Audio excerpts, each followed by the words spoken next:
Sweet. Hello, all of my wonderful Patreon supporters. This is the third Sharn Nights After Dark, and this time we have Xavier and Travis. Filmed in front of a live studio audience.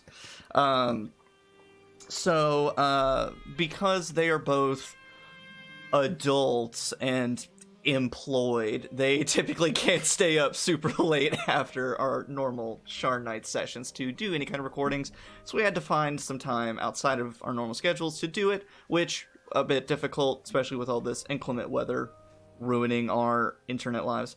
Hopefully we should be good now. No snow, no rain right now. And also I wanted them both because we have a surprising number of like Dr. Zero questions for some reason. Oh, of all that's the not surprising. That's of not all surprising. the characters. And so, but also, I want to have these guys on, and they're the more quiet of our players, so I enjoy hearing what they have to say about stuff. So I'm just gonna jump right in, start asking some questions, and because we actually have questions, I'm just gonna let you guys just go. I'm gonna throw out a question and see what happens. can I make a comment real quick? Go for it. You said it we're the most quiet. I don't know if that's true. Because I feel like a lot of times, like, we say a lot of stuff. I feel like we're more hesitant to jump in. We're more like, hey, we're gonna let them talk, but then we're gonna talk whenever we're like to fill that void in. That's fair. Okay. I feel like I'm always. It's funny you say that too, is because I always feel like anytime I talk, I try to like also get Varian to talk as Oleg, and because like I try to get that dynamic going. But otherwise, I just kind of push our two super charismatic characters. I'm like, please just talk. Otherwise, I'm just gonna shoot somebody. Like, please just make sure I don't shoot somebody. Just please, you have to stop me. I mean, Oleg wants to. I really want to. I don't know why. Oh, but I do. So some of these questions are a bit funnier than others. I know there's one. The question is from Meat Morp, and the question is just, Oleg, what the fuck? There's no answer for that. This is, we'll say, for your two characters, not the parties at large, but the two characters you played. So I guess if you want to include your one-shot characters, you can. But the question is, if you could send your characters to space, which of them would be able to spend the longest in space before begging to return home? And that was, I think the qualifier of this question is not necessarily last the longest, because it'd be Spike. He doesn't have to breathe or eat or do anything. But before begging to go home, that is the real qualifier. Okay. I feel like either Dr. Zero or Oleg. Because they would just find ways to be entertained, you know? I feel like still it'll be Spike, just because Spike just needs that book, or just he needs a book or something to either maintain his personality or something new to switch his personality to, and he can just stick with that. Dr. Zero, he's very much like Dr. Zero's whole thing is that he wants to be better than his sister, and so if he can't showboat in front of his sister, then he's just like, I can't Why do am I this. here? Yeah, why am I even here? What's the point of this? I'm like, if I can't brag to anyone about my experiments, then why do the experiment? That's true.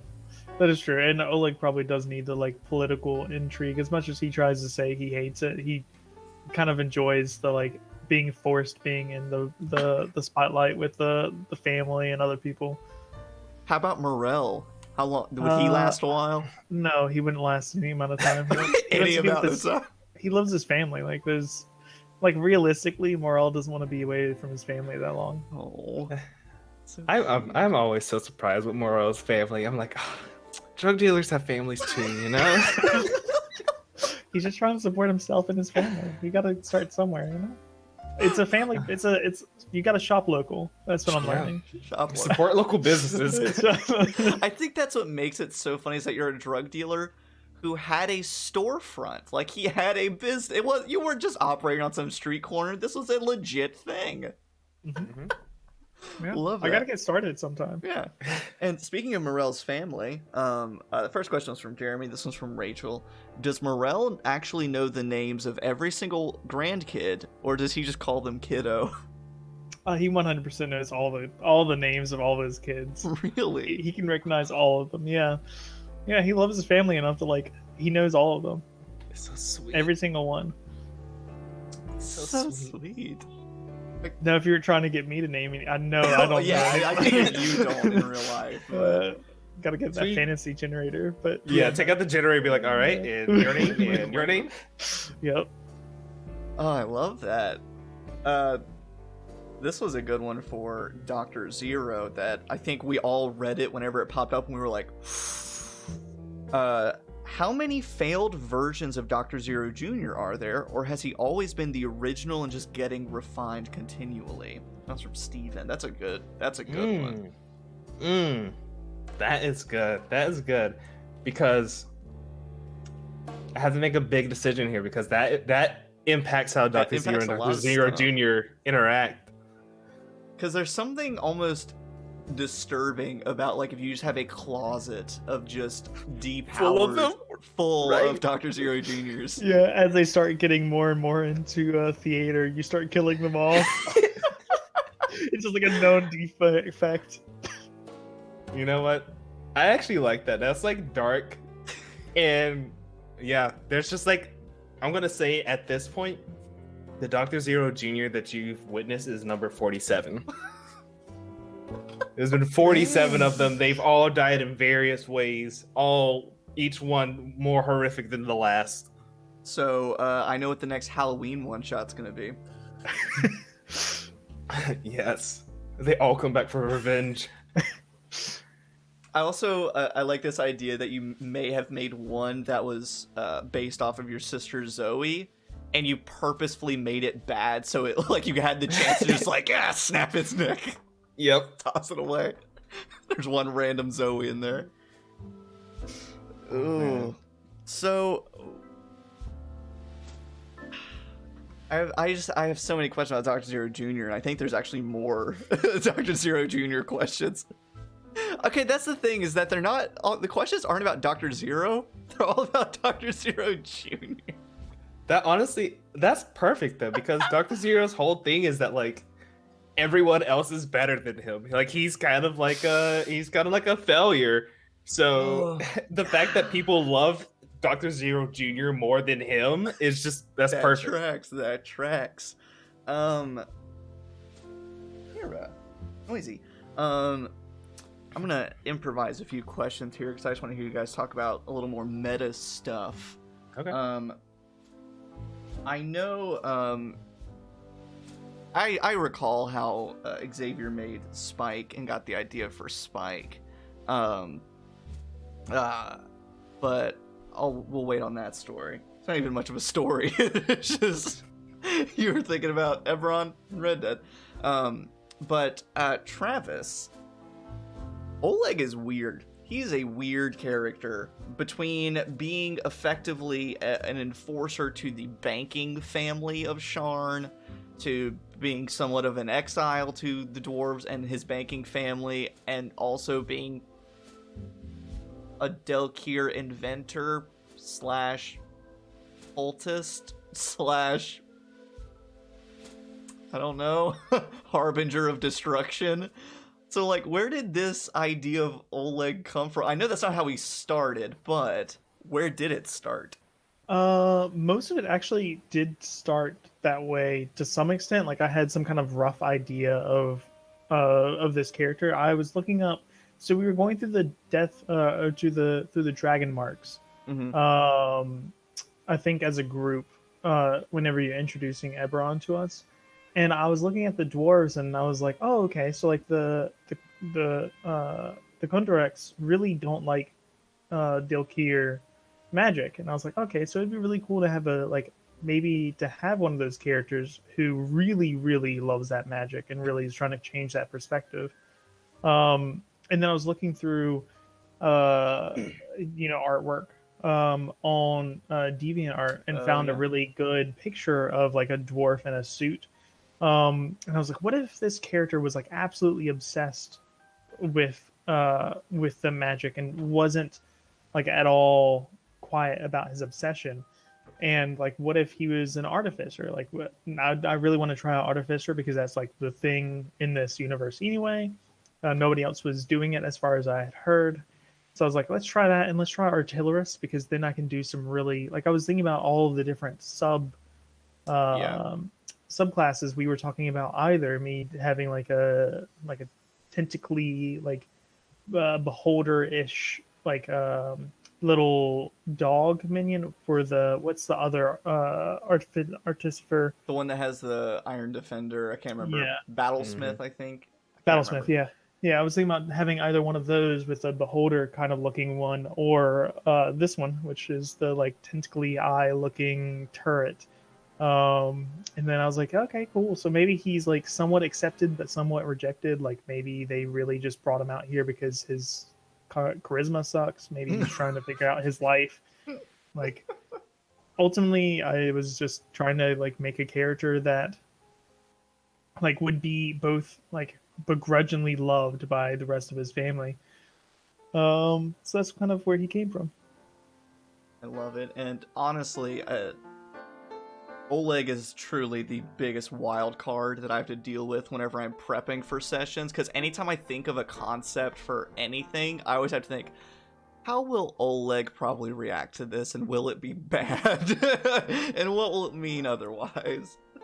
I'm still like contemplating whether or not next session Oleg is like I'm thinking the diplomat Oleg is going to probably maybe like be like, all right, cool, I've been in situations before with the cops and like my family usually handles it this way. Or maybe I was thinking like, man, Oleg really hates being told what to do.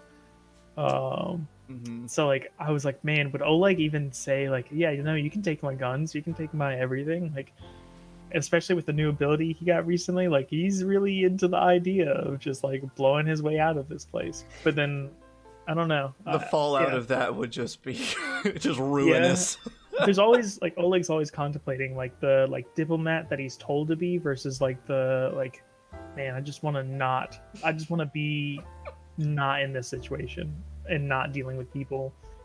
Ugh. And honestly, as a DM, that's my worst nightmare. If the one day that you're like, fuck it, I start blasting and just go ahead, like I'm gonna have to be like, all right, let's cut to a different scene. We'll pick this back up later. Fade to black. Dude, the day Oleg snaps, it's gonna be like the most insane session. You always have to be thinking about whether or not your character is like is on that tipping point, like the museum, right? Like, was Oleg really really obsessed enough with those things to want to break through and just ruin this whole?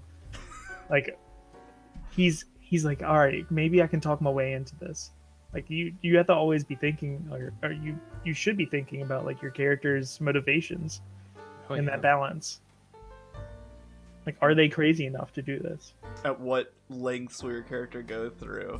And that's like when those kinds of like flaws and bonds and stuff you have on your character sheet kind of come into play of like, all right, am I about to make this really terrible decision? Oleg might. Like, he probably would. That's really good. I love that you said that too, because I feel like you're really good about that. Because even in the other campaign with Tare, your character, you are very much like Tare's not a good person, and he's always scheming. No matter what. Is that the evil? Yeah, the Sin of Avernus. Originally, I was the only evil character, and slowly everybody's been evil. And yeah, but the stuff that you'll like do and like the decisions that you'll make, it's just like always at your benefit somehow. And I'm like, I love that. Absolutely love that. And it doesn't matter if it's the party's benefit. It's like, it's what would my character do? And that's the best kind of evil character to play, is one that can still work with the party. It's functional relationship. This is a work relationship only. Kind of it. I mean, yeah, it kind of is. Oh my gosh. Love it. Oh, and Xavier, if you want to tell the very thrilling story about how you came up with the idea for Spike. Oh yeah, my creative process when it comes to characters is I don't like to get too complicated. I want it to be simple. And always, I feel like I never have an idea. Like, I don't have like ideas in the bank. I'm just like, what class have I not played? What race have I not played? And I'm like, all right. And so then Logan's like, we need a new character. So I'm like, okay. And I'm also playing Red Dead Redemption 2. And I'm like, you know what? I kind of like cowboys right now. Cowboys are kind of cool. And no one was being a Warforged. I was like, never been a metal man before. What if I'm a robot cowboy? All right, cool. And I ran with that idea. And like, I feel like it always starts very simple initially, but then like I try to get more meaning out of it, just so it's like that way they have a little bit more dimensions to them. Because at first, like his whole thing is that he's a warforged. What does it mean to be a warforged in Eberron? They were built for war. They were built for war, but the war ended years and years and years ago. So they're kind of like, they're not really needed anymore. And I was like, what's the thing about cowboys? Oh yeah, the Wild West has been tamed. They're not really needed anymore. So he's going through this whole like mental process of trying to find himself and find like his purpose in this world. But he does that by coping and holding on to this cowboy personality. So I was like, yeah, it kind of like fit. Yeah. It was super sad in that one shot whenever your persona kind of slipped a little bit. It's been, and it's always been in like really like either off screen or one shot kind of moments where like Spike is dying or something happens and it slips and it's terribly heartbreaking. Yeah, that's one thing that I love about it is that like it very much is a persona. Like Spike, that is not Spike. That's just who he's pretending to be. And I really try to push that too. Because that also means that he can be anything else too. If I ever get tired of being Spike one day, I'm like, you know what? I'm Oleg. I'm shooting everybody now. I mean, that'd be an interesting thing of like if the previous stuff had gone differently and then you guys became like wanted criminals or something. Spike could just and adopt a new persona and go get some cosmetics done to his plates and everything, and he's a whole new person. Yeah. Whole new Warforged. Or what happens if he finds another favorite book? Yeah.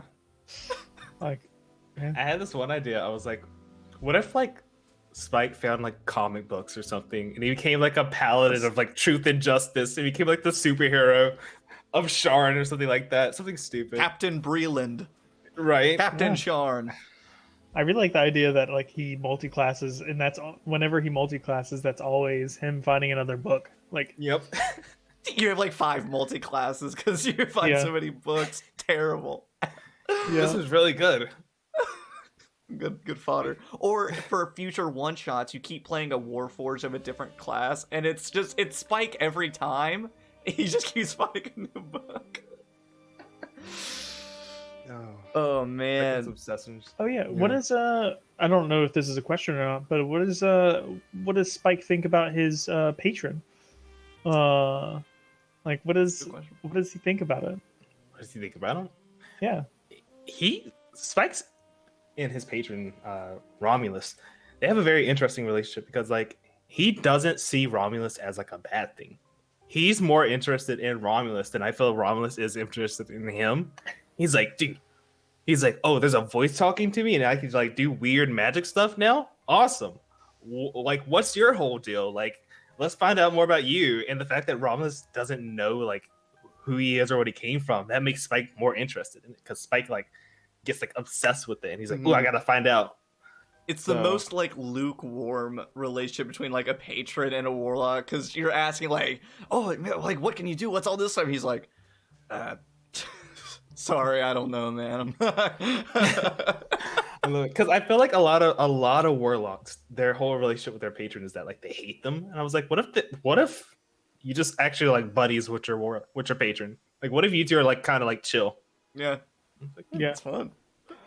I really like the dynamic between you and Romulus, and then Cornelius and his patron as well. Like that. That's such a different flavor. Oh yeah. And like with Cornelius, again, it's very distant, and then when it's not distant, it's hot or cold. It's either helping or hurting. There's like Cornelius is like, hey, please, send us some magic, send us some help or anything. And it's just a toss of the die, and it could be bad. Yeah. Can you imagine? It's like, how you doing today, Romulus? Like, Romulus like, yeah. I'm fine, I guess. Same as yesterday, I suppose. I'm stuck to your arm, so I guess I'm all right. Can you imagine how different things would be if way back when Cornelius got Squinch, if he had taken the shot instead of dumping it out and gotten a little imp familiar who was like in love with him? I think it would have been awful.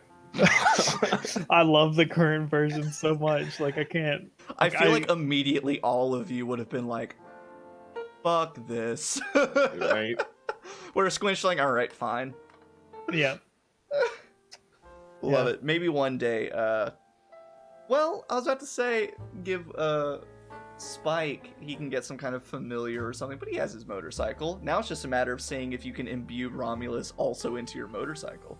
I feel like at one point I had like this idea with Romulus, and I was like, what happens if like Spike and Romulus kind of like meld, and like the line between Spike and the line between Romulus like doesn't, there is none, it just becomes the same. And I was like, ooh, that's terrifying. I was like, I mean, he's If his already voice- like it, he's already Yeah, your what do you like arm. it? Right? I'm like, he's true. already my arm. What if he becomes like my legs, my everything? He's my bike, he's my house, he's my He's my outfit. house. That'd be absolutely terrifying if one day Right? your voice starts changing to Romulus's voice a little bit and like starts just slipping, just slowly. I mean, Oh, there's been such chipping times where, away. like, you've had instances happen where effectively you, like, black out or you see something else and you lose control and stuff like that. Yeah. Who knows? Who knows? Who Getting knows? spicy. A slightly more lighthearted question. I'm doing some, like, being John Malkovich stuff. Is Dr. Zero Jr. a Dr. Evil in Mini-Me situation? And this can be interpreted a few different ways. Because I guess it could be viewed as, like, is he more than just, like, your little homunculus, invention? Or is he sort of something you, like, baby and take care of? And Are you familiar with the show Invader Zim? yes. I think of their relationship more of like a Zim and Gur relationship. Fair. Yeah, I see that. Because it's just like Gur always is like, he has his stuff way more together than Zim ever does. Mhm. And Zim's just like flying off the walls. So I'm like, that's how I see it a little bit more. So I guess you could say it's a little Dr. Evil meaning me, but it's just like taking up a notch, Just a little more, a little extra. Little dash. Now, similar question for Oleg. Oleg is, brimming with tentacles and symbiotic magical items and constructions and things. So, literally, symbiotic things are living. They are an entity that meld with you and whatnot.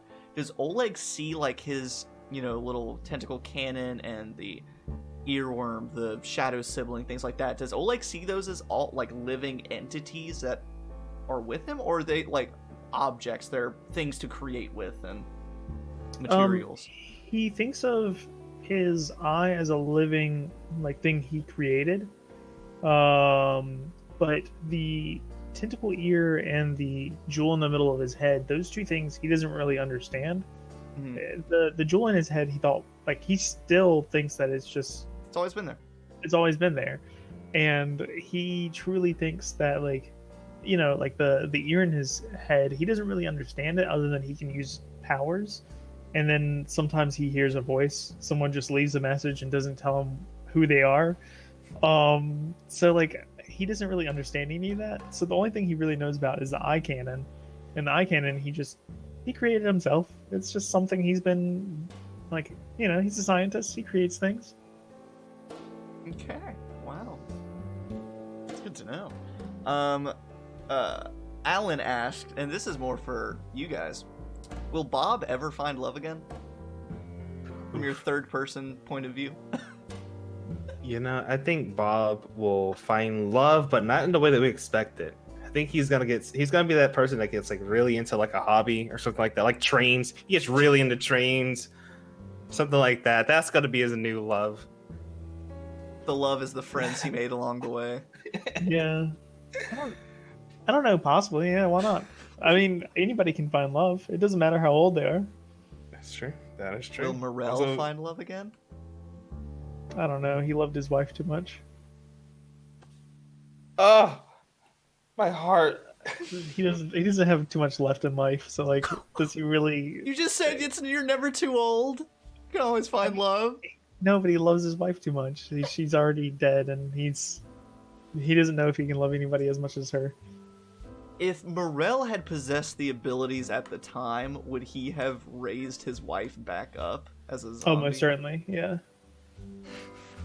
He like truly sees no problem with them raising their daughter. He thinks it's crappy that like I think he would have experimented on all the people first to make sure that it wouldn't have been a twisted version. Mm-hmm. But in his mind, he would love to have his wife back. Even if she were like a zombie and couldn't really. No, not a zombie. He wants to like have more power. He wants to like in the future. He wants to be able to have the power to fully raise. So, fully bring but back. he would bring his wife. He would not bring his wife back as a zombie. Not as a zombie, no. Okay. That's why he was experimenting, but this was like one of the first times. I think it might have been the actual first time that he's ever raised. Yeah, because he was like, I could probably talk to them. We'll see. And he found out that he couldn't, so he's like, okay, so I understand that I can't control this thing in the future, so... Yeah, no. I think he would have had he really, truly had the ability, but no. I like that. Because I remember that moment was going on, and like Julie and everyone, they were like, you can't just raise someone back from the dead. And I know my character, I would have been like, why not? Why not? If you can, then do it. I'm like, but you know what? I was like, let me take a step back because it's getting a little heated. I'm like, let them decide. Because I'm like, Dr. Zero is just, he's there to make somebody. I don't know if you know about this, Travis, but I put my backstory. The reason why he's working for the detective agency is because like he went out to become like a big like inventor or whatever, and it was like his first time like going into the city, and he immediately got beaten up by some kids, and they stole all his money, and then like Spike found him and like helped him back up, and he was like, I need to find a way to make money, like because I have none now. Oh my god! And so Spike was like, yeah, you could just work as a detective over here. And he's like, okay, sure. Anybody can do it nowadays. Yeah, like whatever. Like, I got beat up by some kids. Your That's mind's so sad. That's so in sad. character. Oh my god. But yeah, that moment where it was just like everyone was debating on like, is it good or bad to bring someone back from life? And I'm just like, well, I mean, we do that all the time in D&D. I'm like, people are constantly getting down. People are constantly being like, there's resurrection spells, there's clone spells. I'm like, and it's not necessarily like, I'm like, if you can do it, why not? Mm-hmm. And I for you guys exploring the crypts and stuff, I just had like 8 different encounters generated, and so that way I would just have you guys roll and randomly determine one. And the last one you did was that one spellcaster who was walking around the crypts and like meditating on the morality of necromancy, and that was totally random, but it was interesting that I think Julian was the one who had talked to them, and they were like, necromancy's not that bad, bringing back someone back from the dead and stuff. Like, how's that any worse than other types of magic? He was like, that's fair. Fast forward a few, an hour or two, and you're debating it again. Yeah, I think Julian was saying something in a way that made, like, he was saying, like, healing is just necromancy. Like, as long as you're doing that kind of necromancy, it's fine. But then, like, Morel was like, yeah, Julian, you're right. Like, necromancy, who cares? Like, who cares about that?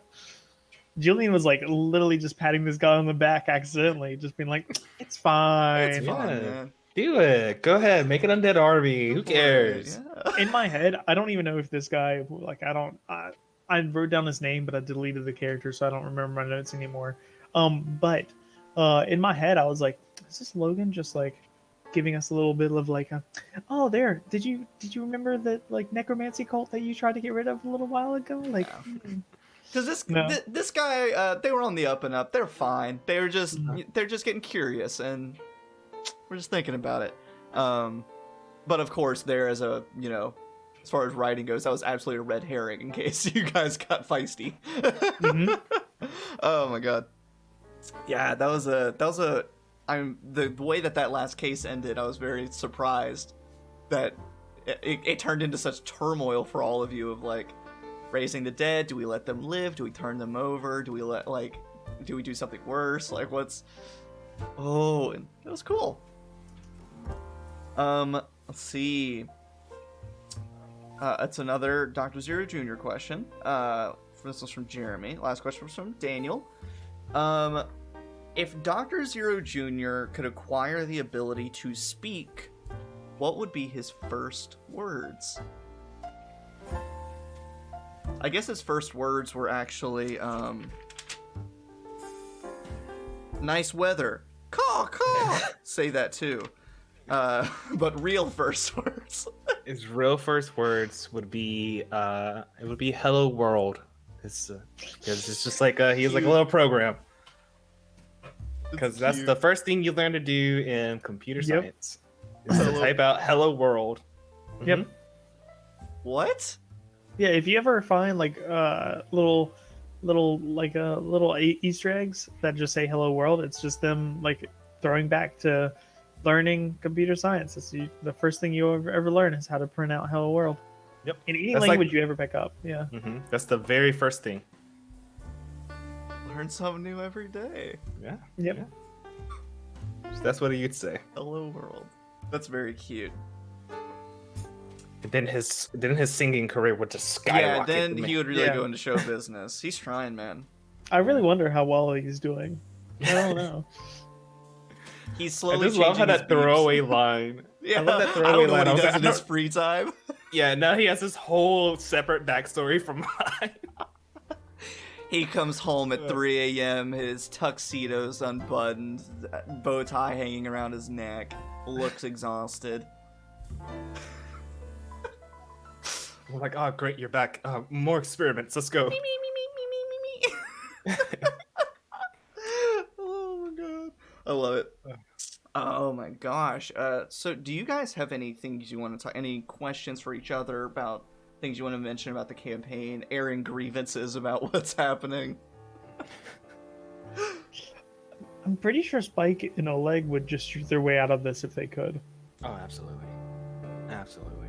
I want to see a buddy cop one shot of Spike and Oleg.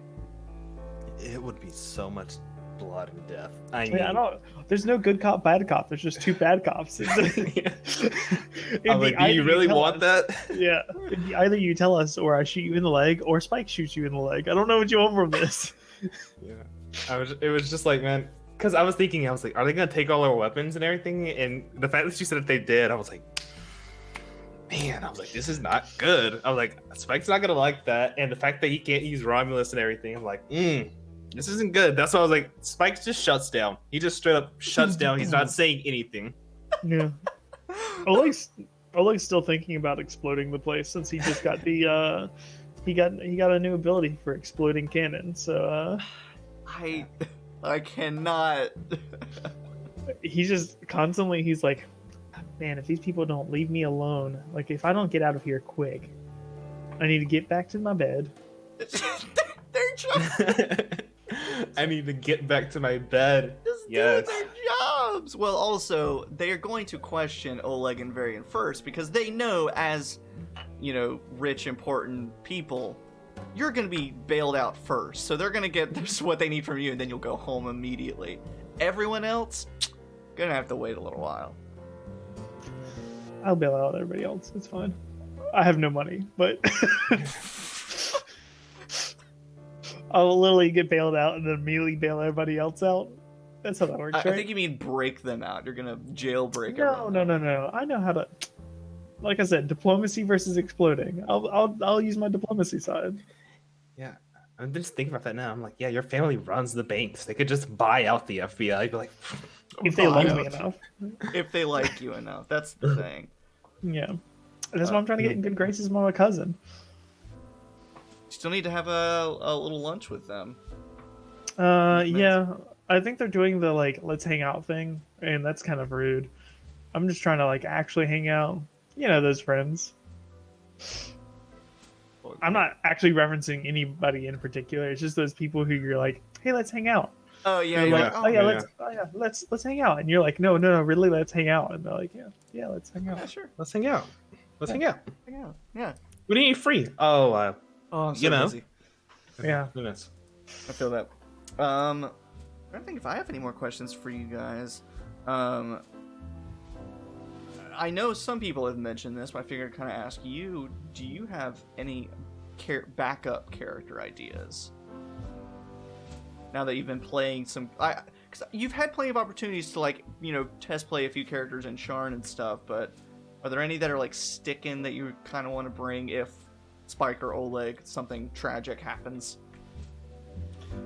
If something tragic ever happened, I have this one idea, and it's like the dumbest idea like I have came up with. Really? Like one of the dumbest. Is it worse than the fish lifeguard? I don't think anything can be worse than that. That's just a whole new level. But I was just like, I'm gonna play a shifter that's basically just a dog man, and he's a paladin, and he's like, his whole thing is that he's loyal and is a really good boy, and that's it. He's the most loyal person. He's a good boy. He's basically a golden retriever shifter. And I was like, when I make characters, they are very, very simple and basic. I feel like it's easier for me to do that. Like if I make a simple character and then find like little niche things about it along the way, then I can like do stuff like that. You, me, and I was Carson. like, what if I just made a good boy? Just a good boy. You, me, and Carson have a similar method for coming up with character ideas, because like his half-orc barbarian, he was like, what if barbarian but fancy? And so he has a fancy little noble barbarian. And then with Bob, he's like, what if dad but gun? And like, it's very just like simple idea. Here's an extra element. There's a character. Oh yeah. Travis, do you have any? What were you gonna backup say? character? What were you gonna say? No, you got it. Okay. Go ahead. I've had this character idea for a while. I don't know if it would really fit now because Austin just played one, but I've had this character idea of a chronology wizard who every single time that they use their magic, it costs them the price of some of their life. Anytime like years of their life. So like anytime you like sped up or slowed down, it like changed your life and your physicality. And I was gonna make it an elf specifically, because then they would have that like weird dynamic of like elves aging and dying from old age. That's not really a thing that happens too often. Like it's not something that's talked about too much in an elf life. So like I think it'd be really cool to have like a character that's like exploring what it means to get closer and closer to death as an elf. That's cool. I like Yeah. that.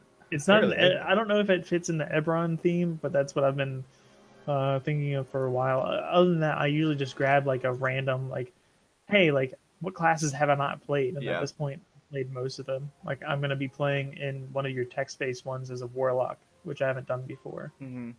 But yeah, that's my character idea right now. And even to like double down, the way that high elves and Eberron have a weird relationship with death, and they don't really see death as a barrier, and then like, oh, just revive and keep going, or live on as an undead like elf and just keep going.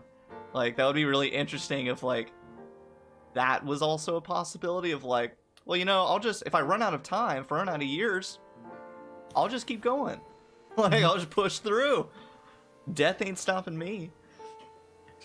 Also, and to note on that comment that you made about you don't know if it fits in the Eberron world, I say go for it and like make it fit, or even if it doesn't fit, because like with Spike, for example, there's no cowboys in Eberron. I was just like, I wasn't like, oh man, I hope the cowboy doesn't ruin the illusion of Eberron. I'm like, no, I'm like, this is what he is. I'm like, we gotta make him fit to the world. Yeah. Like make the world like, because my big thing with Eberron, because like Logan came to us, he was like, yeah, we're gonna play like a mystery, like detective style campaign. And when I heard that, the first thing I knew, I was just like, I do not want to be a detective. Because my thing with that was like, we're all gonna be detectives in one way or another, because that's the point of the campaign. It's a mystery campaign. Mm-hmm. And I'm like, and if we have 5 people that are Sherlock Holmes, I'm like, this is gonna be the most boring thing ever. Because everyone's just like, I'm gonna investigate the crime scene. I'm also going to investigate the crime scene. You know what? I'm also going to investigate the crime scene. I'm just like, you gotta spice it up a little. Yeah, and spread out the abilities too, because like if you all chose to be like Inquisitor rogue, Mastermind rogue, and then there's like magical shit. It's like, does anyone have detect magic or identify? No? All right then, you'll know. Like you gotta have that nice spread. Yeah. Either that or a charisma character, because I usually honestly play charisma characters, which is why it's so weird to me that in my 2 main campaigns I'm doing right now, I'm not the charismatic character. Even though in Xavier's campaign, I'm still being forced to be the face sometimes, which is just the weirdest experience. I love it too, because like your character, I'm just like, you're not good. So if you're the face, it's probably not going to be for the best. But all right, Yeah. it's love. I love it. Yeah. I have a question. If we have time, just because we're at the 41 minute mark, so we're good. Okay, yeah. And these just like general questions, because all 3 of us are DMs. I just realized, I was like, all 3 of us, we have experience DMing D&D and stuff like that. And so if there's one thing that you can change about D&D, what would it be? Oh man, I am steeped in D&D Twitter, and so I see posts like this all the time. I'm very torn, because I love D&D, I love 5th edition, but I think like in any system, in anything, there's errors, there's room for improvement. Yeah. If I could change one thing though, that's tough, because a lot of stuff just got introduced in Tasha's that kind of not fixed, but it added a lot of stuff that was kind of missing, like the ability to customize your background and heritage and stuff like that. The ability to further customize your class, and even changing subclasses. They create an optional rule for that. That's tough.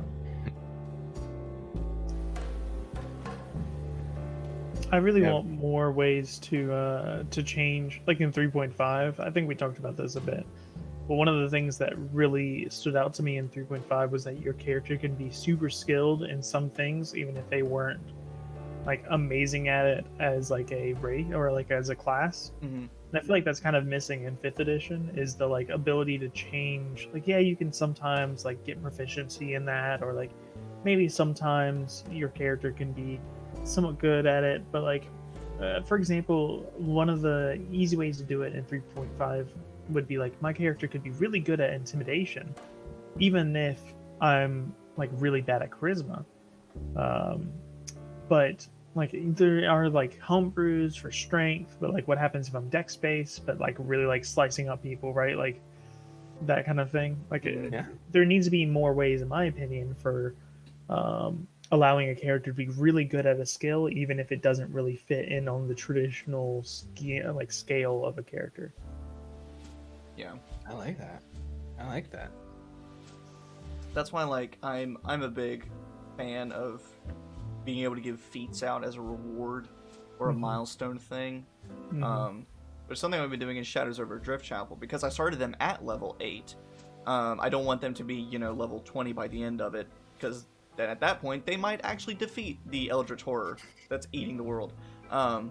So instead, in lieu of leveling up at milestones, I'll give them certain feats, or give them the choice of certain feats depending on what's happened.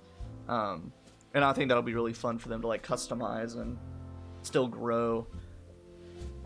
I think if I had to change one thing about D&D 5th edition, even though it is better than it has been in previous editions, spellcasting is still a pain in the butt for new players. It is a very hard system to grasp, but once you get the mechanics of spellcasting, it makes sense. But for me, anytime I play with new people and they want to be a spellcaster, I have to like sit down with them and make them like a cheat sheet of like, here's what a prepared spell means. Here's the difference between a known spell and picking from the list. Here's the number of spells you can prepare, and that's going to change as you level up. Here's what spell slots, and it's complicated, but it's nice because it's customizable in that way for each class, but it's very complicated for a new person to dive in as a spellcaster. Yeah. Especially when it's like, oh, I have this spell that's a bonus action and a spell that's an action, but can I use them at the same time? It's like, well, I mean, as long as they like, I mean, it depends on like their level and like, yeah.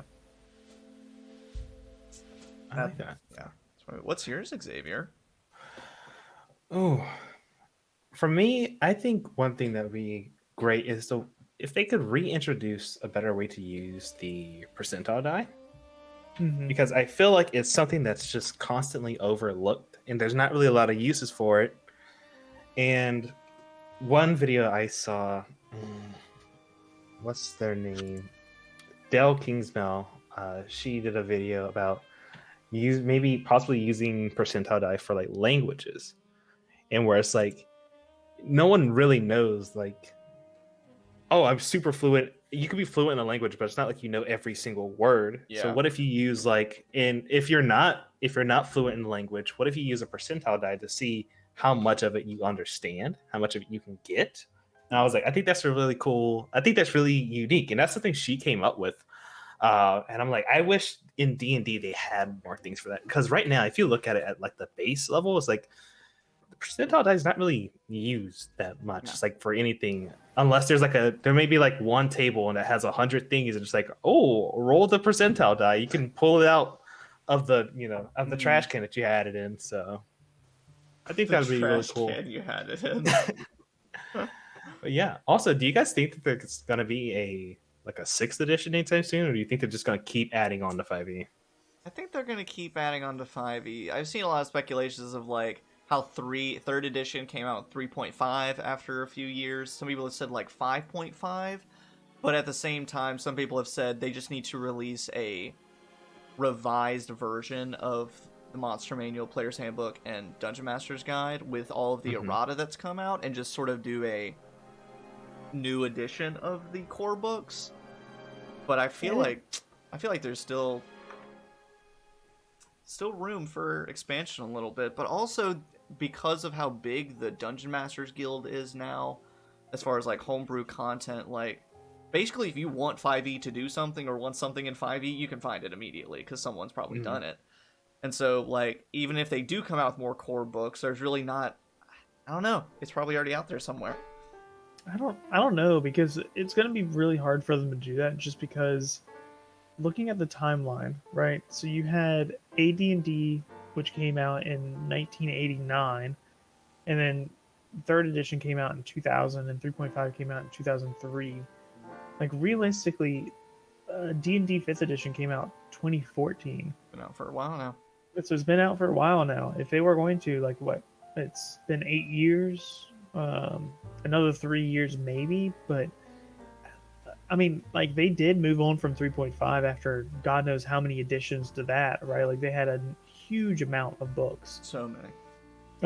And people are still kind of mad about, like, having to not use, like, one of my best friends has, like, a whole, like, bookshelf of just 3.5 books. So, like, there's a lot out there. I don't know. I wouldn't be too terribly surprised if they replace it, but it is a pretty good edition right now, and they're releasing new content a lot. Like if you ever follow the YouTube channel, they post a lot about all the new things that are coming out. I think they're on roughly like a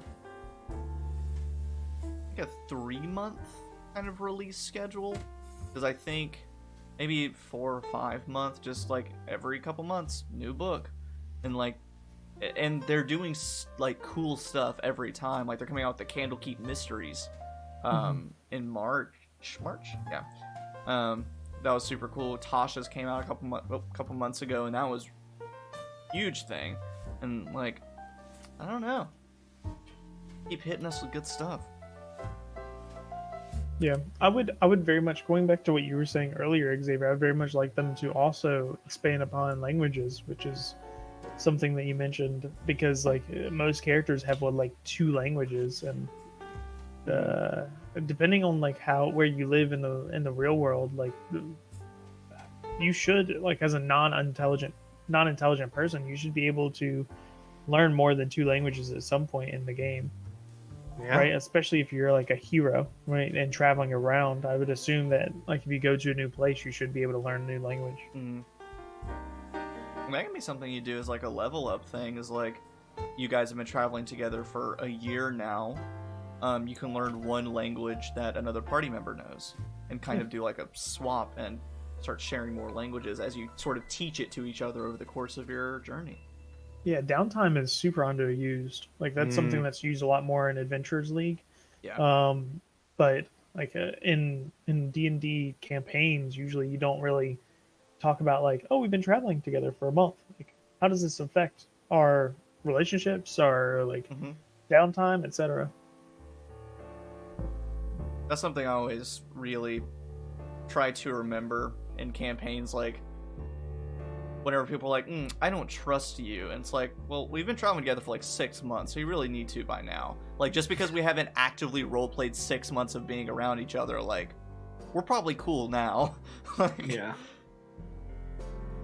I always try to keep that in mind. That's one thing I'm doing in Shadows over Drift Chapel, is because we're doing like longer resting rules, we're also doing baked in downtime stuff. So they're going to be doing a lot of like gathering information during downtime, healing, creating stuff, crafting. And Daniel Buchan's character, she's effectively a Green Arrow-esque arcane trickster. And so we have this whole guide of like incendiary bolts, explosive bolts, poison bolts, smoke bolts, all sorts of crazy stuff. I'm interested to start exploring more of that kind of thing. And we've done that in Sharn Nights a little bit too earlier on, where we, would leap between certain cases, and you would have a few months to do certain tasks. Yeah. And that's way more fun than sitting at 3rd level for 6 months. That's true. Eventually, we'll solve this case and be out of 8th and 9th level, right? Yeah. 20th level, maybe. I don't know. For a question for you, Logan, like, would you, after this case, like, I know we did our side case and we're about to finish, possibly finish this case. If we survive this case, do you think it's going to continue to the next case, or are you starting to feel like an itch to like possibly do like a Lost Mines of Phandelver, or like a box or something of that sort? I'm getting an itch, but I think what I want to do is, if I really get that itch, to like split you guys up, and like if whoever wants to stay as a Sharn Knight detective, make some new characters, drop down a little bit in levels. That way it's not, you're not playing 18th level characters solving a street murder. Like, that's lame. And then have the other half of you, will delve into an entirely new system, play some Call of Cthulhu, play some Burn Bright, the sci-fi system, do something new. I have that mecha hack where you play as like Gundam mechs and pilots. And that just sounds like a fucking blast. I also have all those lists of one-shots we need to start playing, Game of Drawers and Squinch Saves His Girlfriend and stuff like that. Like, we got a lot of shit to do. We'll see. Yeah. We'll see. But yes, I am kind of getting an itch, just because there's so many things I want to play and do, and my Sharn Nights players are amazing. And I know I can trust you guys. Like, I'll throw whatever at you guys, and you're like, yeah, totally. And you go with it. Yeah, I'm curious about the next after, because I've gotten to the point where I love Oleg and I would love to explore all of these characters a ton. But at the same time, I'm also like, this group would be really fun to play, like out of the abyss, or like Storm King's Thunder, or like some of these other like campaign settings that I've seen, or like even Call of Cthulhu, right? Like just seeing what these other campaigns would be like with this group would be a lot of fun. I'll tell you also, Theros, Mythic Odysseys of Theros, doing stuff in like ancient Greece is so much fun. Oh, I love it. Absolutely love it. I'm running that campaign now, and I'm just like, I had my characters like the first session I had them like interact with the Pegasus, and they were like, oh, it was like an ancient, like something from the gods, and oh, so much fun. And also, just like I think it's really cool. I think one thing that's really cool too is that you're not just playing D&D. Like there's other game systems that you're playing and trying out, like Call of Cthulhu and things like that. Because I don't know if you watch Davy Chappie, but he's doing like this new. He's a YouTuber, and he's doing this new thing. He's like, I've been talking about D&D on this channel for like 5 years. He was like, but there's like a billion other games out there that are really good and deserve to be played and heard about. I'm like, yes, dude. Yeah, for sure. Yeah, why not do another system? Yeah. And there are like several other systems that are way better for an investigation murder mystery kind of game. But like I said, I like taking D&D and like making it do stuff that it shouldn't, and there's so many spells and stuff that don't get used because like you're not doing that kind of campaign. But now we get to use those kinds of spells. But I think like once I get to D&D to do what I want, then I'll be like, all right, now I'll play a system that's actually designed for that, because now I'll do it. Like I want to see if I can. It's more just a sheer curiosity at that point. If you were to write your own campaign, are you gonna do like an investigative thing, or are you gonna like, are you thinking like a different thing? What you mean, your own campaign for what? For D&D, like if you were to write one for Wizards, like completely from the ground up, like 1 to 13 or whatever. I honestly don't know if I could do that, because whenever I write a campaign, it is a session by session thing. Like, we'll play just a few, like, little small stories and stuff, and I wait for my players to get grappled onto a certain story hook, or a certain beat, or a certain aspect of the world. And then I'm like, okay, they like this kind of intrigue, and then I'll build up from there, rather than be like, here is the story, play it. I cater to what you guys get hooked and fixated on. And so it would be a challenge for me to just write this grand epic like Curse of Strahd. I could never write a Curse of Strahd. Just I'm like, they don't want to be here. They don't want to kill this guy. Like, who cares? They don't want to kill this guy. Like, I'm running Curse of Strahd right now, and that was one of the first things we came to. They were like, I don't know where we are. I don't know who this guy is. Why should I care? We're stuck here. I guess we'll just die then. I don't know. This is my life now. Yeah. So yeah, I don't know. I'm much more of a one-shot kind of guy, and also I like I've made this comment before. It's mostly you guys on this stream. Like I cater to you. You do it. You do most of the work. But yeah, couldn't do a full campaign. We'll see. Maybe I'll change my mind at some point. But